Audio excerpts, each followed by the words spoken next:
الحمد لله رب العالمين وصلى الله وسلم وبارك على نبينا محمد وعلى آله وصحبه أجمعين ومن تبعهم بإحسان إلى يوم الدين أما بعد.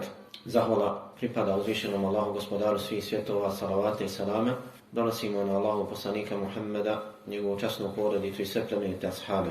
Zatim, otkako je uzvišeni Allah tabaraka wa ta'ala stvorio prvog čovjeka Adama i njegovu suprugu Hawa i nastanio ih u džennetu i stvorio šejtana kao iskušenje njima, traje borba između istine i laži, između upute i zablude. Pa prvo skretanje sa pravog puta dešava se kada je šejtan, Allah ga prokleo, zaveo Adama i njegovu suprugu da uberu plod sa drveta koji im je zabranio uzvišeni Allah subhanahu wa ta'ala, što je bio sebeb da budu izvedeni iz dženneta, ispušteni na dunjaluk, kao što kaže Allah tebaraka wa ta'ala: "Qala ihbitu minha jami'a." Svi izađite iz njega, iz dženneta na dunjaluk. "Fa imma ya'tiyannakum minni huda, faman tabi'a hudaya fala khawfun 'alayhim wa la hum yahzanun." Pa kada vam bude uputa od mene dolazila, onaj ko bude slijedio uputu, za njega nema straha niti će tugovati. U drugom ajetu kaže tabaraka wa ta'ala: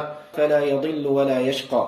Onaj ko bude slijedio uputu, takav neće otići u zabludu, niti će biti od onih koji su nesretni. Pa je Allah subhanahu wa ta'ala, otkako je spustio Adama alejhi selam na dunjaluk i njegovu suprugu i dao da od njih se razmnože mnogi muškarci i žene, spuštao im je ili slao im je opomene, upute Adamu alejhi selam, njegovoj supruzi i njihovom potomstvu.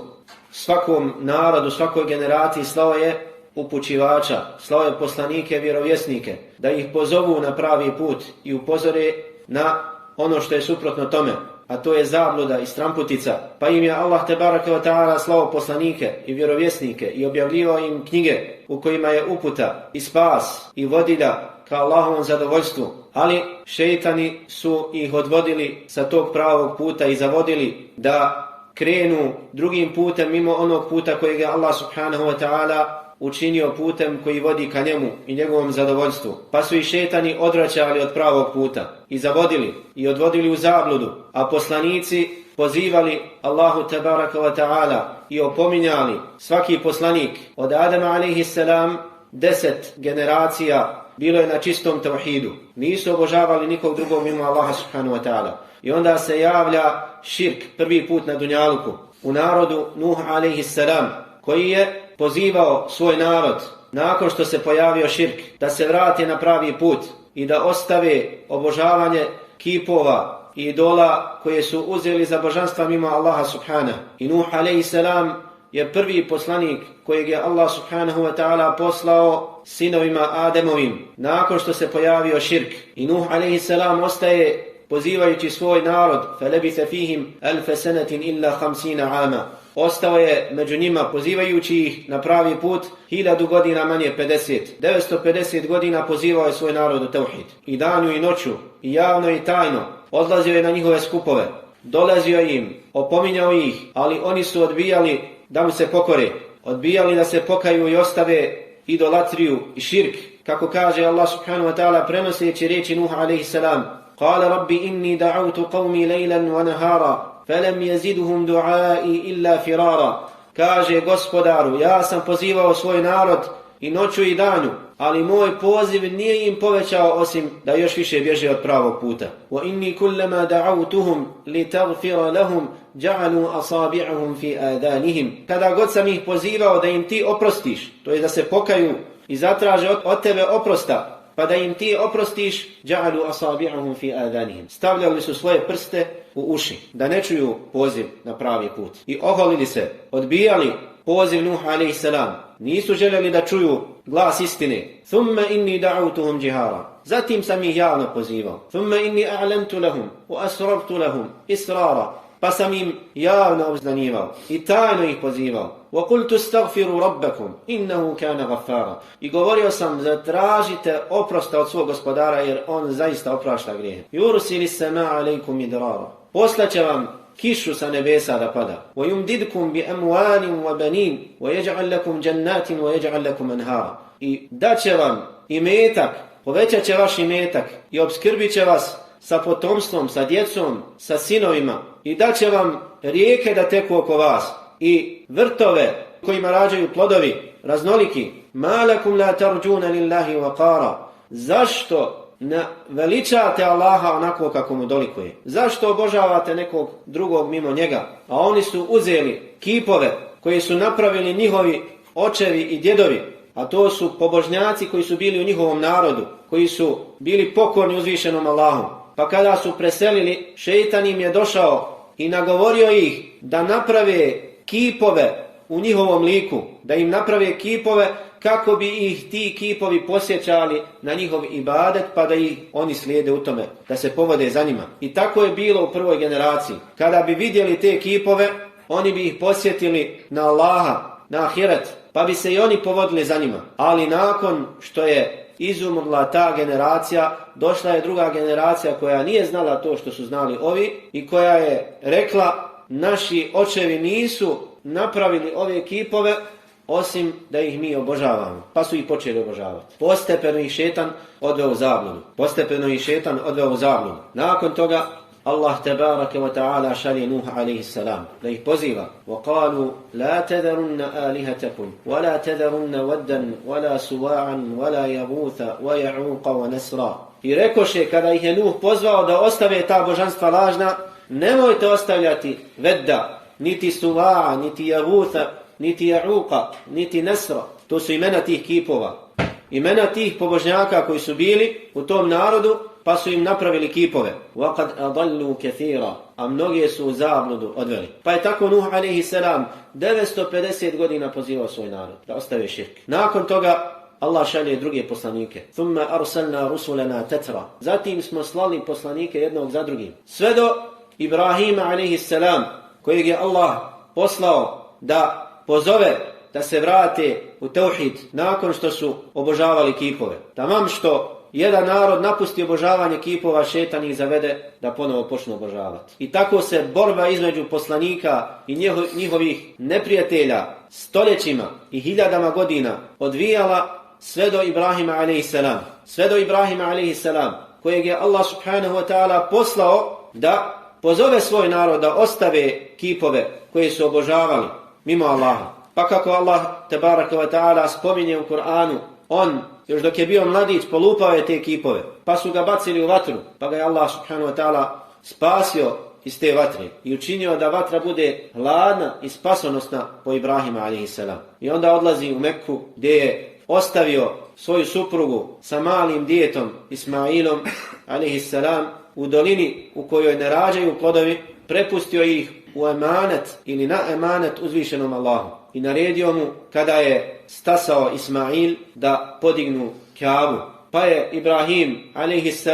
dovio Allahu subhanahu wa ta'ala da sačuva njega i njegovo potomstvo obožavanja kipova. Rabbi džnubni wa banija an na'buda al-asnam. Gospodaru, udalji mene i moje sinove, moje potomstvo da obožavamo kipove. Rabbi innahunna adlalna kathiran minan nas. Gospodaru, oni su kipovi mnoge ljude u zabludu odveli. Faman tabi'ani fa innahu minni wa man asani fa innaka ghafurur rahim. Faman tabi'ani fa innahu minni. Onaj ko bude mene slijedio, taj je od mene na mom putu. Zatim Ismail a.s. nastavlja poziv svog oca Ibrahima. Zatim Jakub, sin Ismailov.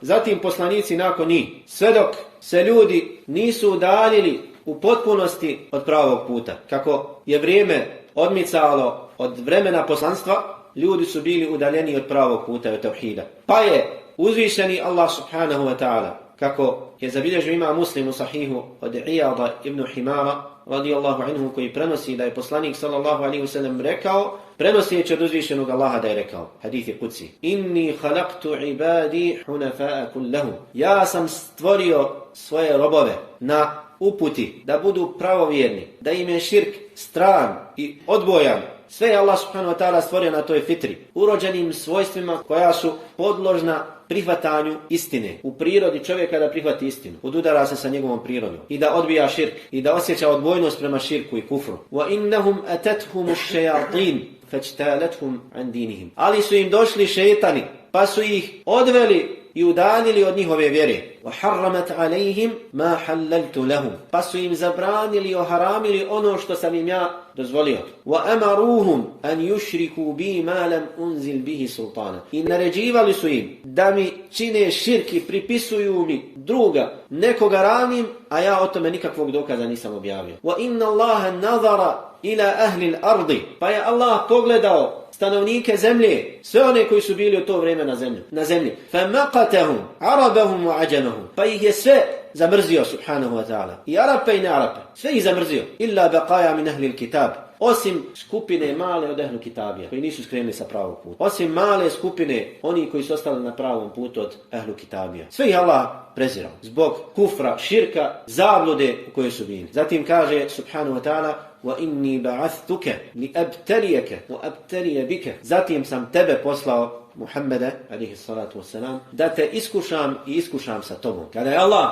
pogledao i vidio da na dunjalku nije ostao niko na pravom putu, osim male skupine ljudi, šalje i Muhammeda sallallahu alaihi wasallam. Kao milost njegova. Nije ih uništio sve. Poslao im kaznu koja će ih sve uništiti. Nego i svoje milosti šalje Muhammeda sallallahu alaihi wasallam. Da ih izvede iz zabluda, širka, kufra u svjetlo tauhida i imana. Da izvede iz tmina mnogoboštva na svjetlo jednoboštva, monoteizma. Iz tmina nevjerstva u svjetlo imana, vjerovanja i uputi. Pa šalje Muhammeda sallallahu alaihi wasallam, kako se u drugom hadithu navodi, da je pogledao srca svih robova, pa je vidio da je najbogobojaznije srce Muhammeda sallallahu alejhi ve sellem. Pa ga je učinio poslanikom i vjerovjesnikom. I poslao ga svim ljudima, čitavom čovječanstvu, svim stanovnicima zemlje. I objavio mu Kur'an i naredio mu da poziva narod i javno i tajno. I alejhi salatu wassalam ispunio je naredbu svog gospodara. Dostavio je ono što mu je naredio. Pojasnio pravi put. Upozorio na zabludu. 23 godine ostaje na dunjaluku pozivajući svoj narod. Sve dok Allah subhanahu wa ta'ala nije upotpunio objavu na oprosnom hađu. Kada je objavio ajet Al-yawma akmaltu lakum dinakum wa atmamtu alaykum ni'mati wa raditu lakum al-islam dina. Danas sam vam usavršio vašu vjeru i upotpunio svoju blagodat prema vama i zadovoljan sam da vam islam bude vjera. Nakon toga alejhi salatu wasalam ostaje nešto više od 80 dana na dunjalku i Allah ga uzima sebi. Dostavio poslanicu svog gospodara. Nakon njega istim putem nastavljaju njegovi plemeniti ashabi. Počevši od Ebu Bekra radijallahu anhu, koji ga je naslijedio ummetu kao halifa, njegov nasljednik, koji je bio najbogobojazniji i najučeniji i najhrabriji u ovom ummetu, nakon poslanika sallallahu alejhi ve sellem. Nastavlja istom stazom na kojem je bio Rasulullah sallallahu alejhi ve sellem. Bori se protiv onih koji odbijaju pravi put, koji pozivaju u nevjerstvo. Nakon njega nastavlja Omar radijallahu anhu, pa Uthman, pa Alija radijallahu anhum. Allah bio zadovoljan svima njima. Nakon njega nakon njih nastavljaju ashabi, potom tabiini. I Allah subhanahu wa ta'ala ostavlja u ovom ummetu one koji su nasljednici Allahovi poslanika i vjerovjesnika, a to su islamski učenjaci, kako kaže alejhi salatu wassalam u poznatom hadithu Abu Darda radijallahu anhu, kojeg su zabilježili imam Abu Davud, Tirmidhi i drugi, al-ulama'u warathatul anbiya. Učenjaci su nasljednici vjerovjesnika. Pa Allah ostavlja da zadaću poslanika i vjerovjesnika nakon njih nastavljaju islamski učenjaci. Jer je Allah tebareke ve ta'ala poslanstvom Muhammeda sallallahu alejhi ve sellem zapečatio poslanstvo. On je bio poslanik i pečat svih vjerovjesnika. Što znači da nakon njega nema poslanika i vjerovjesnika. Nema više objave, nema više nebeskih knjiga, niti novih poslanika i vjerovjesnika. Sa Muhammedom sallallahu alejhi ve sellem završava se poslanstvo, a njega je poslao svim narodima. Prije njega slao je poslanike njihovim narodima, a Muhammeda sallallahu alejhi ve sellem šalje svim narodima. Ja ejuhan nas inni rasulullahi ilejkum džemija. O ljudi, ja sam vam Allahu poslanik svima. I onaj, kako kaže poslanik sallallahu alejhi ve sellem, hadith Abu Hurajre kod imama Muslima, la yasma'u bi ahadun min hadihi al-umma yahudiyyun wala nasraniyyun thumma la yu'minu bima ji'tu bihi illa kana min ashabin nar. Niko neće čuti za mene iz ovog ummeta, to jest naroda kojem sam poslan, svi oni koji su na dunjalku, nakon njegovog poslanstva, nakon što je primio objavu. Niko neće čuti za mene, svejedno Židov ili kršćanin, zatim ne povjeruje u ono sa čime sam ja došao od objave, a da neće biti od stanovnika vatre. Svako onaj ko čuje za Muhammeda sallallahu alejhi ve sellem i ne povjeruje u njega kao poslanika i ono sa čime je on došao od objave Kur'ana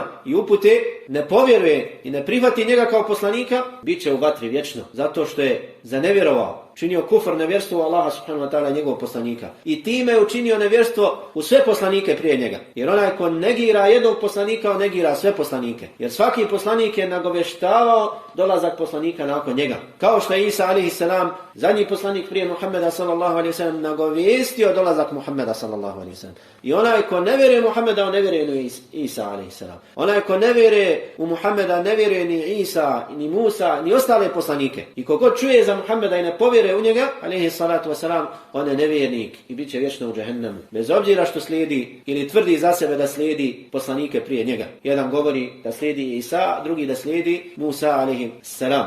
Lažu u tome što govore i tvrde da slijede, jer da ih slijede, slijedili bi Muhammeda sallallahu alejhi ve sellem, koji je došao nakon njih i pozivao u ono što su pozivali oni od vjere. Nakon Muhammeda sallallahu alejhi ve sellem, njegovu zadaću u ummetu, u vidu oni koji opominju i pozivaju ljude na pravi put i odvraćaju od zablude, preuzeli su, kao što smo spomenuli, islamski učenjaci, koji su nasljednici poslanika i vjerovjesnika. Jer Allahovi poslanici i vjerovjesnici nisu ostavili u nasljeđe nakon sebe imetak, dinare i dirheme, nego su ostavili u nasljeđe znanje. Pa onaj ko uzme to nasljedstvo, znanje, takav je uzeo najveći vid u nasljedstvu. Takav je najviše mirasa pokupio. A ko je onaj ko je pokupio najviše mirasa? Islamski učenjaci. Ako kažemo da je miras Allahov poslanika sallallahu alejhi ve sellem znanje, onda su učenjaci oni koji su njega naslijedili njegov miras, njegovo nasljedstvo. Pa pozivaju narod, ummet Muhammeda sallallahu alejhi ve sellem i opominju, naređuju dobro i odvraćaju od zla. Pozivaju ih da ostanu na stazi Muhammeda sallallahu alejhi ve sellem i njegovih ashaba i da napuste sve drugo što je suprotno tome,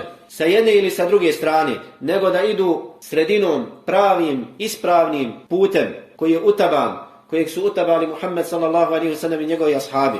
Jedan nasljeđuju drugog, slijede Muhammeda sallallahu alejhi ve sellem, tumače Kur'an, tumače sunnet Allahov poslanika sallallahu alejhi ve sellem, pojašnjavaju Allahovu vjeru onima koji je ne poznaju, ukazuju na nepravilnosti, ukazuju na ono što se prilijepilo Allahove vjeri, a nije od nje. I kako je došlo hadithu Ebu Hurere radijallahu anhu kod imama Ebu Davuda sa dobrim čvrstim lancem prenosilaca, da je Rasulullah sallallahu alejhi ve sellem rekao: Inna Allaha yab'athu li hadhihi al-umma ala ra'si kulli 100 sanatin man yujaddidu laha dinaha. Allah tebaraka wa ta'ala pošalje ovom ummetu svakih 100 godina onoga koji će obnoviti vjeru. Ljudi se udalje od pravog puta, zaborave Kur'an, zaborave sunnet, postane im nepoznato, šetani ih odvedu u zabludu, udalje od upute šetani, od džina i od ljudi, pa im uljepšaju zabludu, a omrze istinu i pravi put, pa kada se ljudi udalje od pravog puta, dotle da istina u očima običnog naroda postane zabludom, a zabluda istinom, Allah tebaraka wa ta'ala pošalje svakih 100 godina onoga koji će obnoviti vjeru ummetu. Šta znači obnoviti? Znači da ono što je bilo vjera, pa je zaboravljeno, ponovo živi. Ko je taj kojeg Allah pošalje? Jel novi poslanik, novi vjerovjesnik? Ne. Nego Allah pošalje nekog od učenjaka koji obnovi ono što je zamrlo, oživi ono što je zamrlo od vjeri, što su ljudi zaboravili, što im je postalo nepoznato. I upozori na zablude, na širk, na kufr, na novotarije, da bi ostala vjera prisutna među ljudima do sudnjeg dana. I ovo obnavljanje biva tako što se ponovo oživi uputa u ummetu, a pojedinačno uputa nikad ne zamre. Uputa nikad ne prestaje. Uvijek ima skupina oni koji su na pravom putu. Uvijek. Kako kaže poslanik sallallahu alejhi ve sellem hadithu kojeg su zabilježili Buhari i Muslim od raznih ashaba, Buhari od Mughire ibn Šu'be, Muslim od Thaubana, od Muavije, od Džabira, Ebu Hurere i drugih: La tazalu ta'ifatun min ummati ili isabatun min ummati zahirina ala al-haq. Neprestano će biti skupina mog ummeta vidljiva, postojana na istini. La yadurruhum man khadalahum wala man khalafahum. Neće im naškoditi oni koji ih ostave na cjedilu, koji ih iznevjere, niti oni koji im se suprostave, sve dok ne dođe Allahovo određenje. Sve dok ne dođe Allahovo određenje. U rivajetima وَهُمْ يُقَاتِلُونَ عَلَى الْحَقِّ. Oni se bore za istinu i bore se na istini. حَتَّى يَأْتِيَ أَمْرُ اللَّهِ. Sve dok ne dođe Allahovo određenje. Allahovo određenje protumačeno u drugim hadithima da je to vjetar, blagi povjetarac kojeg će Allah prije sudnjeg dana poslati i uzeti duše iskrenih vjernika. Tako da će na dunjalku ostati najgori ljudi. Kaže Imam Buhari u svom sahihu kada je spomenuo ovaj hadith: La tazalu ta'ifatun min ummati zahirina ala haq, neprestano će biti skupina mog ummeta postojana, vidljiva na istini, kaže wahum ahlul ilm. To su islamski učenjaci. To su islamski učenjaci koji su na istini, koji pozivaju na pravi put i rade po znanju. Ne učenjaci koji imaju informacije, koji imaju znanje, a ne rade po znanju. Onaj ko ima znanje, a ne radi po znanju, ne naziva se učenjakom, nego učenjak je onaj koji zna i radi po znanju. I to su oni na koje misli Imam Buhari.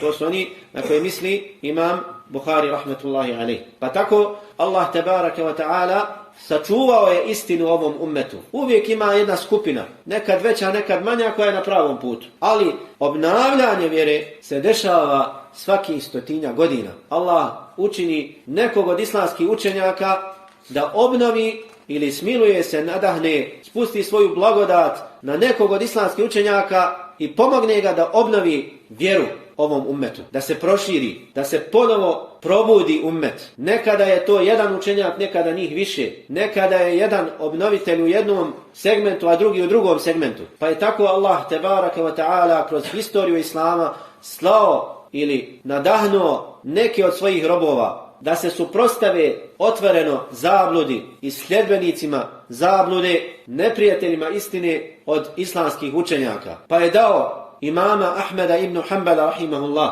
koji je živio u 3. hidžretskom stoljeću, na ahiret preselio 241. godine po hidžri, dao je da obnovi vjeru ovom ummetu, da ostaje ustrajan i postojan na pravom putu. Kada su sljedbenici zablude, Mu'tezile i Džehmije, koji su pozivali u zabludu, pozivali da Allah tebaraka wa ta'ala nije opisan svojstvima savršenstva, da ne govori i da nije objavio Kur'an kao njegov govor i riječi, koji pozivaju u filozofiju, apologetiku i druge zablude koje su suprotne Kur'anu i sunnetu Rasulullaha sallallahu alaihi wasallam, pa onaj koji je odbio da prihvati tu zabludu, onaj koji je odbio da ih slijedi u tome, kažnjavali bi ga i mučili, ubijali, bičovali, pa su mnogi prihvatili olakšicu i pod prisilom rekli ono što se traži od njih, ali Imam Ahmed ibn Hanbal ostao je ustrajan. Odbio da kaže riječ zablude, pa makar bio udaren sabljom po vratu. Pa ga je Allah subhanahu wa ta'ala pomogao na tom putu i uzvisio njegov spomen. Nakon njega u svakoj generaciji, svaki 100 godina, Allah šalje nekog da obnovi vjeru, da posjeti ljude na njihove ispravne prethodnike, sa generacije na generaciju, sve dok posebno nije uzvisio i istakao šejhul Islama ibn Taymiju, rahimahullahu ta'ala, Ahmeda ibn Abdul Halima al-Harranija, koji je preselio na ahiret 728. godine po hidžri, koji je, nakon što su ljudi bili u tminama raznih zabluda i novotarija, obnovio vjeru ovom ummetu i vratio ih na stazu Kur'ana i sunneta. Njegovim putem nastavljaju njegovi učenici i prenosi se s generacije na generaciju, sve dok ljudi prije nekih 300 godina nisu se udaljili od upute, ponovo se vratili na vjeru paganstva na arapskom poluotoku, ponovo počeli da obožavaju kipove, kaburove, turbeta, da se zavjetuju drugima mimo Allaha, da ih dozivaju u dovi, tevafe oko turbeta, a ne oko Kabe, da odlaze na ovaj ili onaj kabur, tražeći od njih ispunjavanje potreba i otklanjanje nedaća. Zbog neprisustva uleme islamskih učenjaka koji pozivaju ljude na pravi put. Bilo je oni koji su na pravom putu, koji su govorili istinu, ali nisu bili dovoljno jaki i njihov glas nije dopirao do onih do kojih je trebao da dođe. Pa su ljudi obožavali kipove u Jemenu, turbeta, oni koji su nazivali evlijama i šehovima, odlazili na njihove kaburove.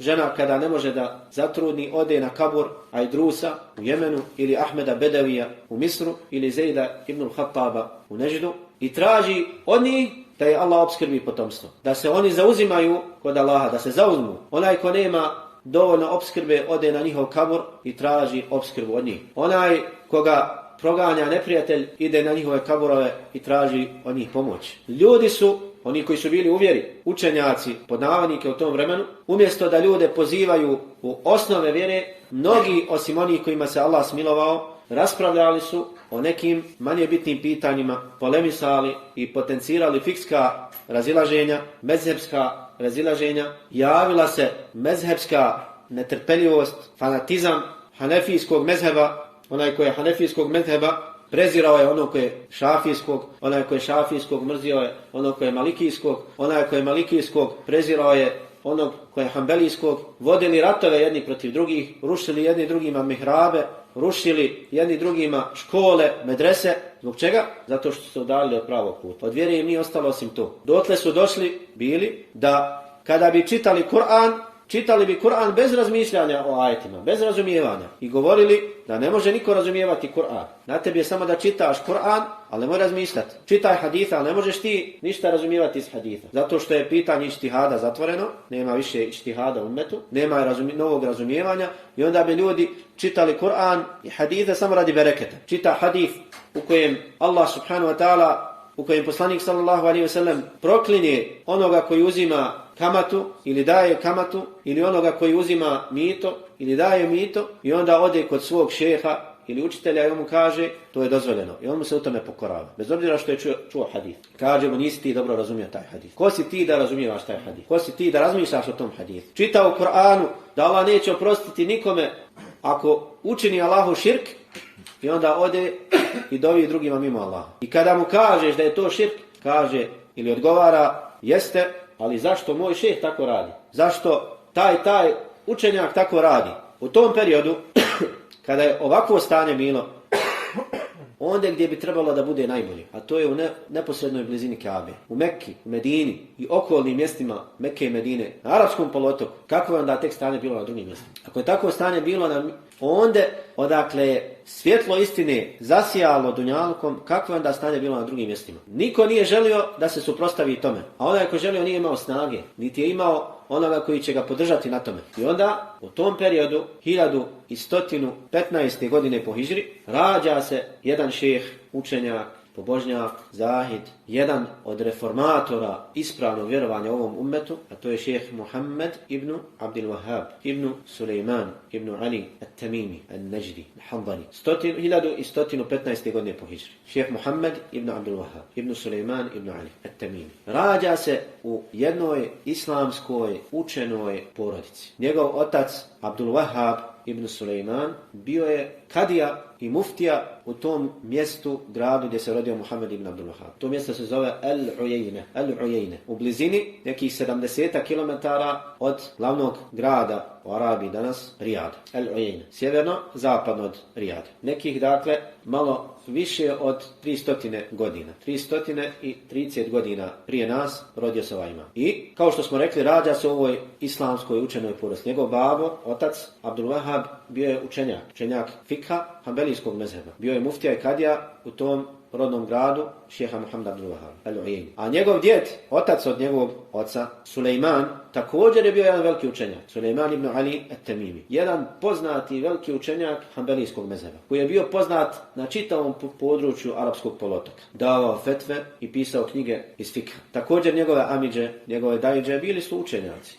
Pa šejh Muhammed ibn Abdul Wahhab prvo i osnovno primarno znanje uzima od svog oca, pred kojim uči Kur'an i uči osnove iz fikha, iz arapskog jezika, iz životopisa Allahovog poslanika sallallahu alejhi ve sellem. Još od rane mladosti na njemu primjećuju nadprosječnu inteligenciju. Nešto pročita 1-2 puta zapamti. Kada nešto uči, brzo razumije. Dotle da je njegov otac govorio, mnogo sam se okoristio od mog sina Muhammeda. Dolazio mi je sa informacijama i sa korisnim citatima koje ja nisam poznavao. Još kao mlad, kao dijete. Sa 12 godina, prije toga naučio je Kur'an na pamet. Sa 12 godina predvodi stanovnike tog mjesta teravih namazu. Sa 12 godina. I te godine se ženi sa 12 godina. To znači da je bio nadprosječan. Sa 12 godina se ženi. Kao što spominju izvori koji govore o njegovom životu i biografiji. I odlazi sa svojim ocem na hadž u Meku. I susreće se sa učenjacima koji su bili u Mekki i prisustvuje zajedno sa svojim ocem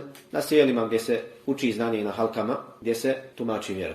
Nakon toga se vraća ponovo u svoj rodni kraj Al-Ujejne. Kada je napunio 21 godinu, odlazi sam u potrazi za znanjem, bez oca. Pa ide u Irak, u poznati grad Basru, gdje se susreće sa mnogim islamskim učenjacima. Basra je u to vrijeme bilo sjecište islamskih učenjaka. Centar, jedan od centara znanja u kojem su se okupljali islamski učenjaci. Pa sa tako mlad sa 21 godinu odlazi sam u potrazi za znanjem, uči kod učenjaka Basre. Spominje se da je najpoznatiji šejh u tom periodu njegov bio pod imenom Muhammed al-Međmu'i, od kojeg je učio islamsko vjerovanje, hadith i druge islamske znanosti. Dok je bio u Basri, suprotstavlja se određenim novotarijama, jer je Basra u to vrijeme bila također mjesto gdje je bilo puno šija, rafidija. A mjesto gdje se oni nalaze, neminovno je da u njemu ima mnogo zabluda, novotarija i tome slično. Pa se šejh suprotstavlja mnogim novotarijama i širkijatima. Pa nakon toga odlazi na hadž, staje kod Kjabe, kod Multezema, dovi Allahu subhanahu wa ta'ala da mu olakša da ljude vrati sa širka na tevhid, sa zablude na istinu. Odlazi u Medinu, Allahu poslanika sallallahu alaihi wa sallam. Susreće se sa ulemom Medine, uči kod poznatog muhadditha u tom vremenu Muhammeda Hayata Sindija,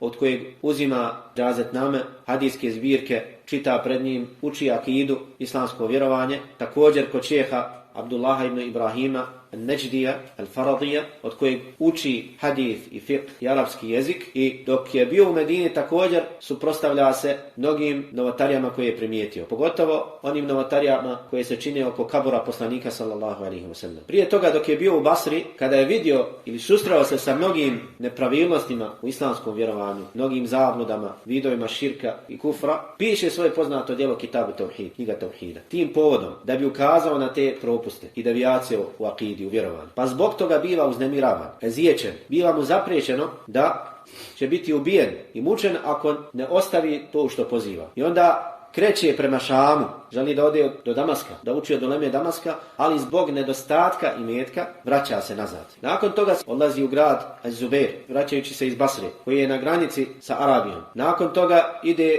u grad Huraymena, u koji se preselio njegov otac, Abdul Wahhab ibn Sulejman. Prije toga njegov otac, dok je boravio u njegovom rodnom kraju Ujejni, dešava se spor između njega i drugih učenjaka u tom mjestu i napušta to mjesto, odlazi u grad Huraymena, nekih 100 kilometara od Rijada. I šejh, vraćajući se iz Iraka, iz Basre, odlazi u to mjesto Huraymena gdje je bio njegov otac. I tu nailazi na podršku od svog oca u svom reformatorskom misionarskom radu, pozivu, i 13 godina poziva ljude u tevhid, poziva ljude da se vrate Kur'anu i sunnetu, da ostave mezhebsku pristrasnost, fanatizam, da slijede ispravne generacije, uči, čita knjige tefsira, iščitava knjige haditha, pogotovo čita djela šehhul Islama ibn Tejmije, njegovih učenika Ibn Qayyima, Ibn Kathira i drugih. I njegov otac 1139. godine umire, selio na ahiret. Nakon toga još nekoliko godina šejh ostaje u tom mjestu, ali njegovi protivnici, oni koji su mrzili njega i njegov poziv, a koji se dijele na 3 skupine. Prva skupina, oni koji se suprotstavili šejhu Muhammedu ibn Abdul Wahhabu, su učenjaci koji su bili u zabludi. Oni koji su bili u zabludi nisu znali pravi put. Mislili su da ono na čemu su oni je istina. Zbog svog neznanja. Suprotstavljaju se šehu, rahimahullah. Zato što se on suprotstavljava njihovom pozivu, njihovim zabludama i novotarijama. I onda mu se suprotstavljaju misleći da je ono na čemu su oni istina, a ono u što on poziva zabludu. Imali su iskrenu namjeru i smatrali su da ono u što on poziva da je zabluda. Ali ta ih dobra, lijepa, iskrena namjera neće spasti kaznu i odgovornost. Zato što je istina jasna, a zabluda također jasna. Druga skupina, oni koji su se suprotstavili šehu, su oni koji su znali šta je istina, ali su zbog zavisti i prezira suprotstavili se šehu. Zašto baš ti da budeš onaj koji poziva u istinu? Bojeći se da ljudi njih ne optuže da su oni zakazali u dostavljanju istine, jer su bili preči prije njega da pojasni im. I dolazi šejh i pojašnjava im ono na što su oni šutili sve godine. I onda i zavisti i bojeći se da ne izgube taj ugled kojeg su uživali u svom narodu, suprotstavljaju se šehu, iako su znali šta je istina. I treća skupina su oni koji su se bojali za svoje dunjalučke pozicije. Od vladara, bogataša, uglednika i tako dalje. Koji su bili dakle na nekim pozicijama i bojali se ako se proširi šehov poziv, njegova reformatorska misija, da će to ugroziti njihov položaj. Jer su iskorištavali ili bolje reći zloupotrebljavali svoje položaje za svoje lične interese. I onda kada su vidjeli da šeh poziva na pravi put, poziva vraćanju Kur'anu i sunnetu, poziva da se spriječi činjenje nepravde, da se dadne pravo svakom, da se dadne pravo siromahu, da onaj koji uzima nepravedno imetak od drugih, da se zaustavi u tome, da onaj koji pije alkohol da bude bičevan, da onaj koji krade bude spriječen u tome, boje se za svoje interese i suprotstavljaju se šehu. Nakon smrti njegovog oca, šeh je nastavio sa svojim pozivom, ali ovi mu se suprotstavljaju, neprijatelj pravog puta. Umjesto da ga podrže i zajedno sa njim rade na vraćanju ummeta na pravi put koji se udaljio zbog neznanja i slijeđenja strasti od Kur'ana i sunneta, oni mu se suprotstavljaju. Nakon toga šeh napušta ovo mjesto Huraymela i odlazi u njegov rodni kraj, mjesto koje se zove, kako smo rekli, Al-Uyayna, grad ili mjesto Al-Uyayna. Vraća se ponovo u svoje rodno mjesto. A bito je da napomenemo da u tom vremenu su arapska plemena bila razdijeljena. Stanje je na arapskom poluotoku takvo da je svako pleme ili svako mjesto, svaka provincija imala je svog emira, svog vladara, koji je vladao jednim gradom ili gradovima, manjim naseljima oko tog grada i nije imao nikakve veze sa drugim gradom. Svaki grad je imao svog emira, svog vladara. I jedni protiv drugih su ratovali. Nije bilo hilafeta na tom mjestu. Halifa i njegova vojska bavili se drugim pitanjima. A arapski poluotok su ostavili, prepustili tim arapskim plemenima. Niko nije uspio da vlada tim plemenima, čak ni hilafet. A nisu imali ni interes, ni korist da dolaze, jer nisu imali nikakve koristi tu. Niti je bilo tada nafte, niti je bilo ikakvih prirodnih dobara da troše svoju energiju i snagu i da šalju vojsku u te arapske pustinje da bi uspostavili tu vlast. Nego su ostavili arapski poluotok, osim Mekke i Medine, prepustili su tim arapskim plemenima koja se većinom vratila u tu pagansku vjeru, džahilijet, obožavali, kao što smo rekli, kaburove, turbeta, prepustili neka svako pleme ili svako mjesto ima svog vladara i neka se međusobno sukobljavaju, neka ratuju jedni protiv drugih, neka ubijaju jedni drugi i otimaju jedni drugima imetak i tome slično. A i šejh, nakon što je napustio, ili bolje rečeno protjeran iz Huraymele, odlazi u svoje rodno mjesto Al-Uyaynu. U tom vremenu vladar emir Uyayne bio je Ibn Ma'mar, jedan od emira u tom vremenu, koji se zvao Uthman ibn Nasir ibn Ma'mar. I obavještava ga u svom pozivu da poziva u Kur'an i sunnet da ljudi napuste te širkove koje su radili, koje čine, da napuste obožavanje i veličanje turbeta, takozvanih evlija, poziva na vraćanje Kur'anu i sunnetu, na slijeđenje prvi odabranih generacija, na udaljavanje od mezhepske pristrasnosti, na ujedinjavanje ummeta na istini. Ovaj emir Ibn Ma'mar podržava i obećava mu da će ga pomoći i podržati. I zaista tako biva. Podržava ga i pomaže na istini. I stavlja mu se na raspolaganje da će mu biti od pomoći na tom putu, uspostavlja tevhida. I šejh nastavlja sa svojim pozivom godinama. Poziva na pravi put, upozorava na širk, na kufr, upozorava na novotarije. I dolaze mu učenici iz okolnih mjesta, uče kod njega, prenose njegovo znanje, odlaze, obilaze sela oko Uyayne, naselja, manja mjesta oko Uyayne i poziva ljude u tevhid, napuštanje širka. Pojašnjava im pravi put na jedan lahak, pojednostavljen, prihvatljiv način. U blizini mjesta Al-Uyayne nalazio se i kabur, ili bolje reći turbe, poznatog ashaba Zejda ibn al-Khattaba, brata od Omera ibn al-Khattaba. Otkud njegov kabur na tom mjestu? Nakon smrti poslanika sallallahu alejhi ve sellem, za vrijeme Omera radijallahu anhu, šalje vojsku protiv Musailime al-Kedhaba, ono koji se lažno predstavio kao poslanik, koji je prizivao da je on nasljednik Muhameda sallallahu alejhi ve sellem, da je poslanik nakon njega, Musailime al-Kedhab, kojeg su slijedili stanovnici Jemame, a to je današnji Rijad, u tom mjestu koji je poznatiji kao Neđd. Povjerovali u njega i prihvatili ga kao novog poslanika. A ovaj Musailime još za vrijeme poslanika sallallahu alejhi ve sellem proglasio se poslanikom i šalje poslaniku pismo, kaže: mene je Allah učinio poslanikom poput tebe. Hajmo da popola vladamo ummetom. Pa mu kaže poslanik sallallahu alejhi ve sellem, vraća mu pismo od Muhammeda, Allahovog poslanika, Musailimi lažov. On ga naziva lažovom. Musailimi lažov. Assalamu ala man ittaba'a al-huda. Selam na one koji slijede pravi put. Kaže od Muhammeda sina Abdullaha, Allahovog roba i poslanika, Musailimi lažov. Traži da mu dadne pola zemlje, da on vlada sa pola zemlje, a poslanik sallallahu alejhi ve sellem sa drugom polovicom. Pa mu kaže poslanik sallallahu alejhi ve sellem: innal arda lillah. Zemlja pripada Allahu, ne pripada ni meni ni tebi. Yurithuha man yasha'u min ibadi. I Allah daje da naslijedi zemlju ili učini nasljednicima te zemlje onoga koga on želi od svojih robova. Onoga koga on želi od svojih robova. Pa kada je Musailima primio ovo pismo, pocijepao ga. Poslanik sallallahu alejhi ve sellem obaviješten je šta je uradio Musailim el-Kedab, da je pocijepao njegovo pismo pa kaže mazzaqa Allahu mulke. Allah pocijepao njegovu vlast. I tako je se i desilo. Do dana današnjeg ostao je upamćen kao Musailime lažov Kedab. Dakle, pred kraj hilafeta Omera radijallahu anhu šalje vojsku protiv njega, među kojima je bio njegov brat Zaid ibn Khattab, koji je pao, preselio kao šehid u toj bici, u kojoj je naknadno ubijen Musailime. I kažu oni koji su živjeli na tom mjestu da je to gdje su napravili turbe mjesto gdje je ukopan Zaid ibn Khattab. I na tom mjestu pravi mu turbe. I obožavaju ga mimo Allaha subhanahu wa ta'ala. Nakon što je prošlo više od 1000 godina, pravi mu turbe i dolaze kod njega, tevafi oko njega, obožavaju ga, upućuju mu dove, traže od njega šefat i tome slično. I Muhammed ibn Abdul Wahhab, rahimahullah, šejh imam Muhammed, odlazi često do tog turbeta i poziva one koji tevafe oko njega da ostave obožavanje njega. Kaže im, Allah je bolji od Zaida ibn Khattaba. Što se Allahu ne obraćate? Što od Allaha ne tražite? Što njemu dove ne upućujete? A oni odbijaju. I onda kada je sklopio pakt, ugovor sa ovim emirom Ujejne ibn Ma'marom, predlaže mu da sruše to turbe. Zato što su se ljudi vezali za njega i čine na tom mjestu širk. A poslanik sallallahu alejhi ve sellem kaže: "Men ra'a minkum munkaran falyughayyirhu bi yadihi." Onaj ko od vas vidi neko zlo, munkar, neka to ukloni svojom rukom. Fa in lam yastati' fa bi lisanihi. Ako nije u stanju, onda svojim jezikom. A ako nije u stanju ni jezikom, onda svojim srcem. A to je najslabiji vid imana. Imajući u vidu da je ovaj Ibn Ma'mar imao vlast, imao vojsku, bio emir, vladar na tom mjestu. I bio je obavezan Kur'anom i sunnetom Allahog poslanika sallallahu alejhi ve sellem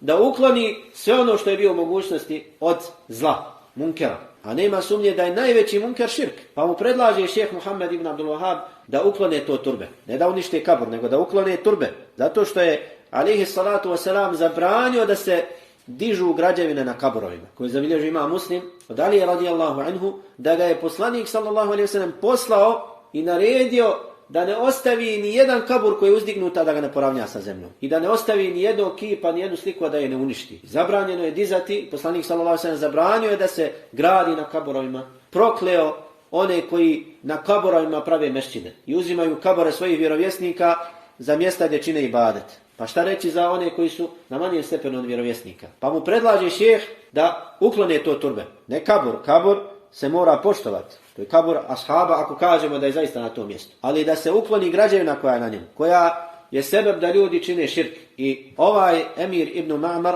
okuplja vojsku od 600 vojnika i kreće na taj kabur. Dolaze kod njega i uklanjaju tu građevinu sa kabura. Uklanjaju tu građevinu Allahovom dozvolom i trudom šeha Muhammeda rahimahullah. Kada su zato čuli oni koji su obožavali to turbe i dolazili na njega od Zejda radijallahu anhu, tražili ispunjavanje potreba i ostalo, odlaze kod emira mjesta Al-Ahsa, Sulejmana ibn Uraj'ira Al-Khalidija, koji je bio moćniji od Ibn Ma'mara i finansirao Ibn Ma'mara, slao mu svake godine pomoć u imetku i namirnicama. Odlaze i žale mu se na ono što je uradio Ibn Ma'mar sa Muhammed ibn Abdul Wahhab, što je žestoko naljutilo ovog emira grada Al-Ahsa, Sulejmana Al-Khalidija.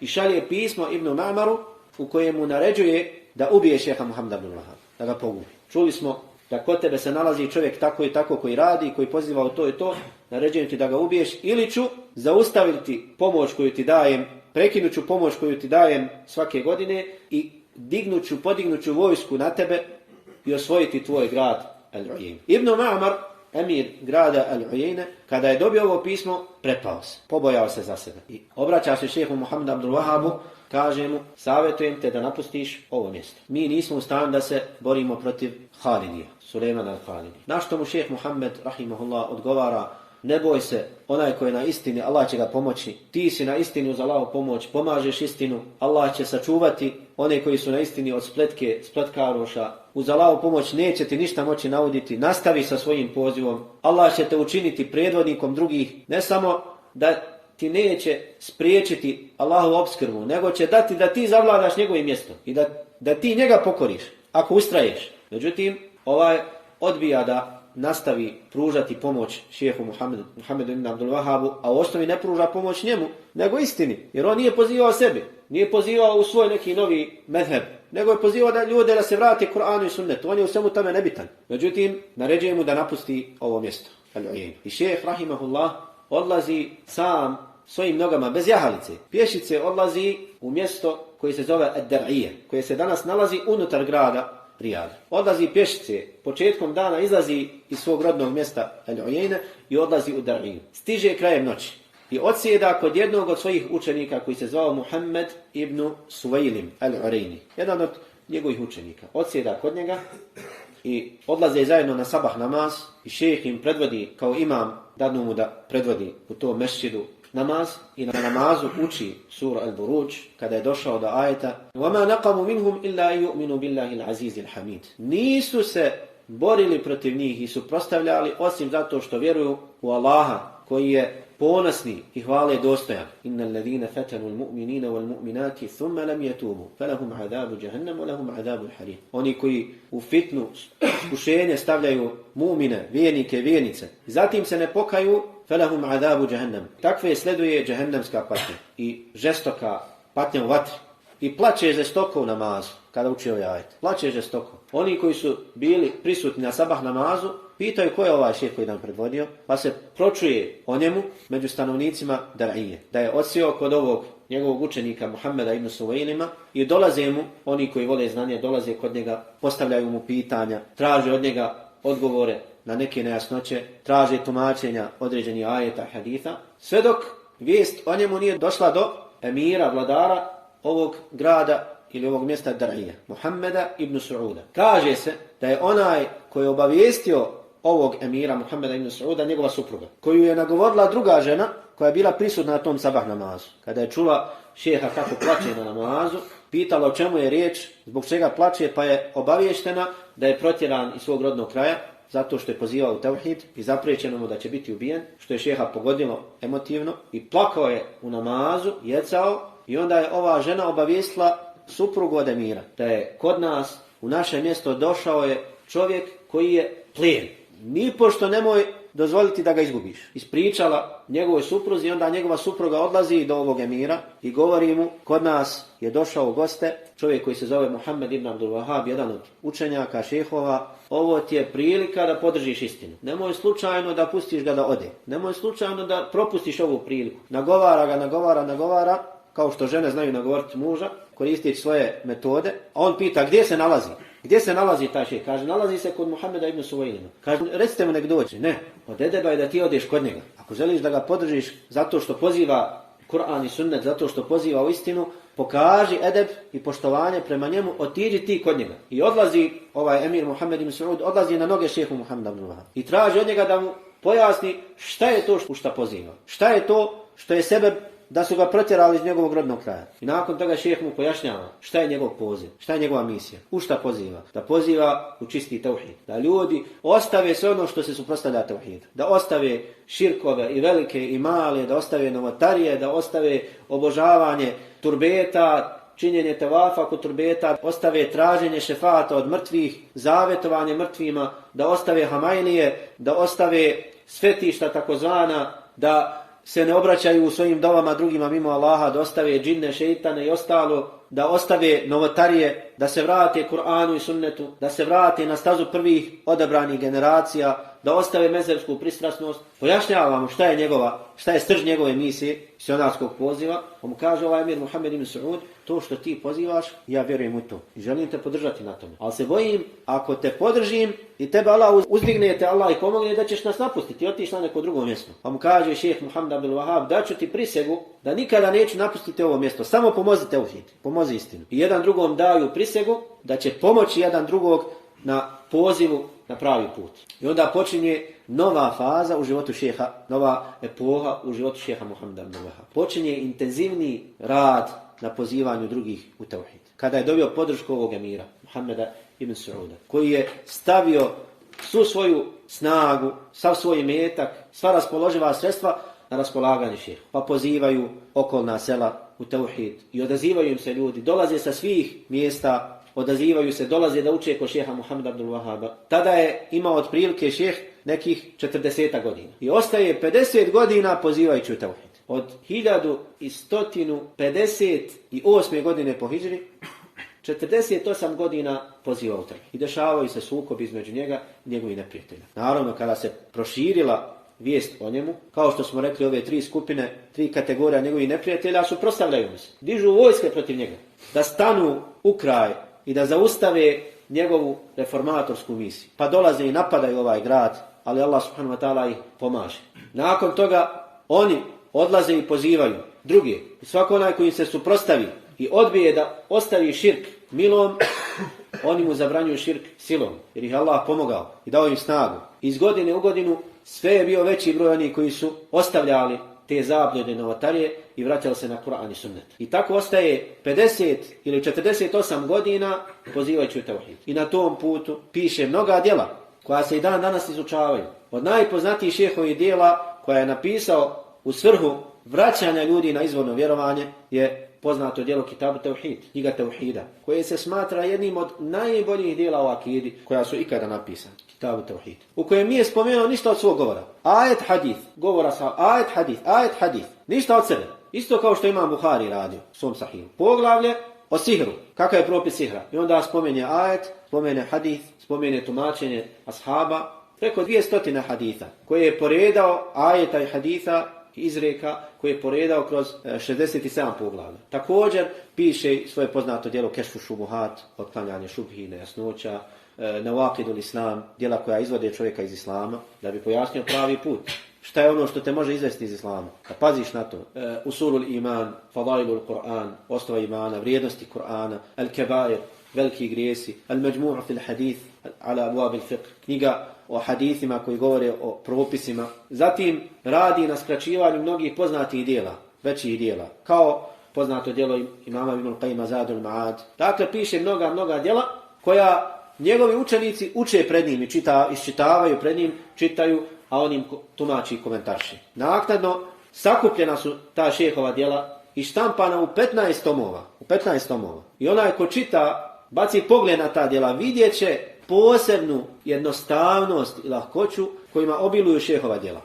Jednostavno, pojednostavljeno, da može svako da razumije, što je bilo neophodno u tom vremenu, tom periodu, da se ljudima na jednostavan, pojednostavljen, lahak, razumljiv način dostavi istina. Kao malom djetetu kada pojašnjavaš. Jer ljudima nije bilo jasno kada mu kažeš nemoj to činiti zato što je širk ne razumijete. Moraš mu nacrtati, pojasniti kao malom djetetu. Toliko su bili zavedeni. I od njega uče znanje njegovi sinovi. Od najpoznatijih njegovih sinova koji su uzeli znanje je njegov sin Husein, njegov sin Abdullah, Ali.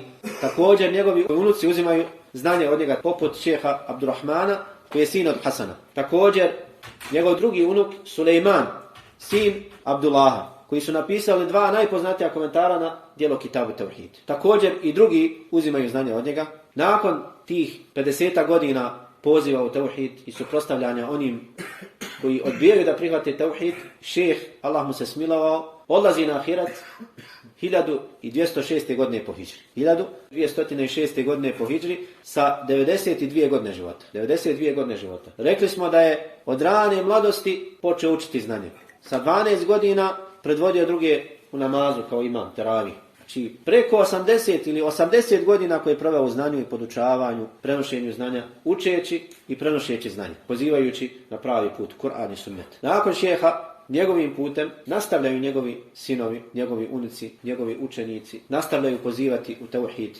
Sa generacije na generaciju prenose tu reformatorsku misiju šeha Muhammeda rahimahullah. Dešavaju se razna iskušenja, razne smutnje. Nakon šehove smrti padaju gradovi i ponovo bivaju osvojeni. Dešavaju se ubijstva, dešavaju se ratovi, razna iskušenja i smutnje. Ali Allahovom dozvolom njegova misija, njegov poziv ostaje prisutan među ljudima. Kada god malo ode u zaborav, ponovo se vrati. Što upućuje, Allah subhanahu wa ta'ala najbolje zna na njegovu iskrenost u svom pozivu. Jer ono što je iskreno ostaje, Allah dadne da ostaje. Dok ono što je neiskreno ne traje dugo. Sve do dana današnjeg, kada se šehova misija, njegov poziv reformatorski proširio po čitavom dunjaluku. Pogotovo u današnjem vremenu kada je olakšan protok informacija, šehova djela pisana, rasprostranjena su po čitavom islamskom ummetu. Prevedena na mnoge poznate jezike. Ovdje je bitno napomenuti da ovo što smo rekli o šehu nije pretjerivanje po pitanju njega. Mi ne slijedimo Muhameda ibn Abdul Wahhab, niti njega smatramo bezgrešnim. Mi slijedimo Muhameda ibn Abdullaha, ne Muhameda ibn Abdul Wahhab. On je naš imam, Muhammed sallallahu alejhi ve sellem. Dok šejh Muhammed Abdul Wahhab on je samo jedan u nizu učenjaka koji su pozivali sunnet Muhameda sallallahu alejhi ve sellem. Ne pripisujemo mu bezgrešnost, niti kažemo da je on neprikosnoveno na pravom putu, da nije mogao pogriješiti. Mogao je pogriješiti isto kao i drugi ljudi. Čovjek koji je podložan griješenju, ali spominjemo njega, njegov život, njegovo djelo kao jedan od primjera, ne jedini primjer, jedan od primjera kakvi nama islamski učenjaci trebaju. Oni koji su reformatori, oni koji se ne boje ičijeg prijekora, koji pozivaju Allahu, a ne sebi, koji daju prednost Allahove vjeri nad svojim interesima ličnim, ne pozivaju u nacionalizam, ne pozivaju u partijarstvo, ne pozivaju u medheb ovaj ili onaj, ne pozivaju u medheb Muhammeda sallallahu alejhi ve sellem, pravi put, pozivaju Kur'an i sunnet. A medhebi su samo sredstvo, nisu sporni medhebi, ali ne smiju se uzeti kao cilj. Ne smije se od medheba napraviti nova vjera. Medheb je samo sredstvo preko kojeg učiš fik, propisa vjeri. To je pravna škola u islamu. 4 su poznata medheba, a ima ih mnogo. U osnovi svaki učenjak je medheb za sebe, na jedan način. Dakle, ne pozivamo šehu kao što danas kažu to su vehabije, to su vehabije. U osnovi bi trebalo da kažu to su Muhamedije, zato što njegovo ime nije Abdul Wahhab, njegovo ime je Muhammed, a njegov otac je Abdul Wahhab. Ali kada kažu to su Muhamedije, povezat će ih sa Muhammedom sallallahu alejhi ve sellem. Kažu to su vehabije. Abdul Wahhab je njegov otac, ne? Nije on Abdul Wahhab, on je Muhammed. Zbog čega kažu vehabije? Želeći da odvrate ljude od tog poziva. A ili šejh pozivao sebi? Kažu proljevao je nedužnu krv, digao je sablju, uništio hilafet i tako dalje. To sve potvore i laži. Hilafet uopšte nije ni bilo tu. A to što je hilafet bio zaposlen drugim stvarima, što se na halifinom dvoru činio blud i ostalo pio alkohol, dok su Allahovi neprijatelji uzimali jedan po jedan grad, jedno po jedno mjesto muslimansko, to nije bitno. Ali bitno što je Muhammed Abdul Wahhab ustao i probudio se protiv širka. On nije ustao da vlada. On je ustao ljude da poziva u tauhid, da poziva da ih vraća Kur'anu i sunnetu. A to što se drugi njemu suprotstavili, oni su krivi za to, ne on. Svako onaj koji biva napadnut ima pravo da se brani i da vrati isto mjerom. Šejh nije nikoga napadao zbog vlasti, nego je pozivao u tauhid i onaj ko se suprotstavi tome, protiv njega se bori. Kao što je to radio njegov poslanik Muhammed sallallahu alejhi ve sellem. Ali moguće je da je neko od njegovih sljedbenika uradio nešto što je suprotno Kur'anu i sunnetu. To je moguće. Bilo je među ashabima Allahov poslanika sallallahu alejhi ve sellem oni koji su činili grijehe, oni koji su učinili ono što je poslanik sallallahu alejhi ve sellem ukorio. Nakon njegove smrti dešavale se stvari sa kojima nije zadovoljan poslanik sallallahu alejhi ve sellem. Tako isto i šejh Muhammed Abdul Wahhab, nakon njegove smrti, moguće je da neko od njegovih učenika uradio ono što nije ispravno. Ali neispravno je da se to njemu pripisuje. Njemu pripisujemo samo što je on radio i što je ostavio iza sebe od dijela. A njegova djela su dostupna. I onaj ko želi da dokaže da je šejh Muhammed ibn Abdul Wahhab pozivao u nešto drugo mimo onoga što su pozivale prve generacije, neka dokaže. Njegova djela su dostupna. Neka iz njegovih djela, iz tih 15 tomova koji su štampani, neka donese ono što je suprotno Kur'anu i sunnetu. Moguće je da ima, kao što ima u svim drugim knjigama. Ali šta je to u njegovoj misiji suprotno? Šta je to ili u šta je pozivao što je suprotno vjerovanju prvih odabranih generacija? Vjerovao je u Allaha, pozivao da se vjeruje u Allaha, u njegova lijepa imena, svojstva, pozivao u ostavljanje širka, u vjerovanju u meleke, u knjige, u poslanike, sudnji dan, pozivao u napuštanje novotarija, isto ono što su pozivale prve generacije. Ali sljedbenici tramputice, zablude, njima ne odgovara taj poziv, ne želi da ga podrži. Mogli su oni da pozivaju, Allah je ga odabrao. I od dokaza da je inša Allahu ta'ala bio iskren u svom pozivu, jeste i to što se njegova dava proširila po ummetu. Jedno od najboljih dijela koja je šejh napisao u svom tom misionarskom radu je poznato djelo 3 temelja. Poznato djelo Thalathatul usul wa adillatuha, 3 temelja i njihovi dokazi. 3 osnovna temelja. To djelo je šejh napisao jednim izrazito pojednostavljenim stilom, načinom, a riječ je o 3 pitanja za koja će čovjek biti pitan u kaburu. Ko je tvoj gospodar, koja je tvoja vjera i ko je tvoj poslanik samo. Ono što svaki musliman mora poznavati. Ono što svaki musliman mora poznavati. I ovo kratko djelo, ovu poslanicu, tumačio je svojim učenicima i savjetovao da se tumači i prenosi običnom narodu. U ovoj kratkoj poslanici pojasni ono najosnovnije što svaki musliman treba da poznaje. Najosnovnije, što ne smije nijedan musliman ne poznavati. Kada je u pitanju vjerovanje u Allaha, kada je u pitanju vjera Islam, kada je u pitanju vjerovanje poslanika sallallahu alejhi ve sellem, ko je Muhammed, šta je Islam, Ko je tvoj gospodar, ko je Allah, kako prepoznaješ Allaha, po čemu znaš ko je tvoj gospodar, šta je teuhid, šta je širk. Dakle, najosnovnija, najbitnija pitanja. I Allah je dao bereketa ovom djelu. Da mislim da danas nema ni jednog jezika na dunjalku, a da nije na njeg prevedeno ovo djelo. Mislim da nema ni jednog jezika danas, a da nije na njega prevedeno ovo djelo. 100 jezika danas. Čak je prevedeno i na naš jezik davne 1976. godine. Nije od 92. Nije 92. kada su Arapi došli i tako dalje, humanitarne organizacije, nego 1976. Prije koliko godina? Prije 46 godina. Koga je preveo i koga je izdao? Preveo ga je prvi doktor nauka u islamskoj zajednici. Rahmetli Ahmed Smajlović. Je prvi doktor islamskih nauka u Bosni i Hercegovini koji je doktorirao na poznatom Azharu Šerifu u Egiptu, Kairu. A taj njegov prijevod ovog dijela 3 temelja štampala je islamska zajednica. Starješinstvo islamske zajednice u Bosni i Hercegovini, Sarajevu. U 10.000 primjeraka. U 10.000 primjeraka. Štamparija oslobođenja u Sarajevu. To je dakle prvo izdanje ovog dijela na našem jeziku. Koga je štampao islamska zajednica? Ko je preveo ovo djelo? Ahmed Smajlović. Kažu Vehabije, Muhammed Abdul Wahab i govor o njegovom životu i djelu prije više od 40 godina je bio prisutan u Bosni i Hercegovini. Za vrijeme onog režima. U 10.000 primjeraka. Koga je štampao islamska zajednica? Islamska zajednica. Koga je preveo? Doktor Ahmed Smajlović. I ne samo da je preveo ovo djelo, nego je napisao uvod, kratku biografiju šeha Muhameda ibn Abdul Wahaba. Kratku biografiju šeha Muhameda ibn Abdul Wahaba, koju ćemo inša Allahu ta'ala sutra pročitati. Da vidite kako je o njemu pisao doktor Ahmed Smajlović. Nakon toga ovo djelo biva prevedeno drugim prijevodima i štampano u mnogim većim tiražima, mnogobrojnim. Također se prevode komentari ovog djela i tumači se djelo na islamskim predavanjima, dijeli se u vidu brošure besplatno. Dakle, biva štampano u 10.000 primjeraka i dijeljeno među muslimanima. Zbog svoje bitnosti i koristi. I zbog toga, uz Allahu subhanahu wa ta'ala pomoć, mi ćemo se u narednim sedmicama družiti sa ovim izrazito bitnim, sažetim, korisnim djelom. Djelo koje je bitno, a u isto vrijeme je sažeto, korisno, jednostavno. Družit ćemo se sa ovim djelom uz kratki komentar i pojašnjenje, kako bi uz Allahu subhanahu wa ta'ala pomoć i dozvolu svi zajedno se okoristili i od sebe otklonili neznanje ili posjetili se na ono što već znamo. I kao što sam već spomenuo, Allah je dao berekete ovom djelu, izučava se na islamskim univerzitetima, u školama, diljem islamskog ummeta, izučava se na islamskim predavanjima. Šta više, ovo djelo je početno djelo kojeg većina islamskih učenjaka danas savjetuje učenicima, početnicima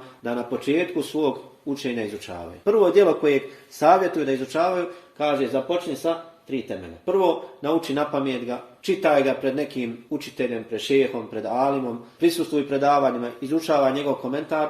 U njemu nije govorio ništa bez dokaza. Šta god je spomenuo, spomene određenu tezu, citaj kaže, a dokaz su riječi uzvišenog Allaha, tako i tako. Dokaz je hadis, tako i tako. Ništa nije govorio od sebe. Sve što je spomenuo je sa dokazom. Sve je potkrijepio sa dokazom. Čime nas odgaja da vjeru uzimamo sa dokazima. Da ne uzimamo slijedeći slijepo druge. Nego sve što učiš od vjere, učiš sa dokazima. Molim Allaha subhanahu wa ta'ala da ovo što smo čuli i rekli bude dokaz za nas, ne protiv nas. I molimo ga subhanahu wa ta'ala da se smiluje šehu Muhammedu ibn Abdul Wahabu, da mu oprosti grijehe, da ga spoji u džennetu sa poslanicima, vjerovjesnicima, šehidima i dobrima, da i nas sa njima spoji u džennetu.